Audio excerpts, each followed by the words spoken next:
ఏ కృష్ణ, ఏమైంది? ఏమీ లేదు. ఇంత ఏర్పాటు చేసావు, ఒక మాట చెప్పలేదు. దీనిలో చెప్పడానికి ఏముంది? నీకేం కావాలో నాకు తెలీదా? లేదు. ఏయ్, ఇలా అంతా ఫీల్ చేయొద్దు. దేవుడి దగ్గరికి వెళ్ళిపోయినా మీ అమ్మ నీకు గుర్తొచ్చినప్పుడల్లా కళ్ళెదురే ఉన్నా వీళ్ళ మూలంగా వాళ్ళని చూసుకోవచ్చు. తను ఎప్పుడు నీతో పాటే ఉందని నువ్వు అనుకో. Kavya, I love you Kavya.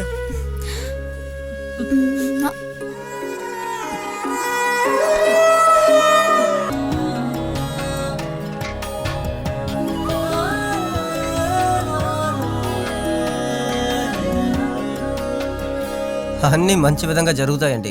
మీకు చెప్పిన డేట్కి మీ చేతికి తాళాలు అప్పగిస్తాను. ఒక్క నిమిషం.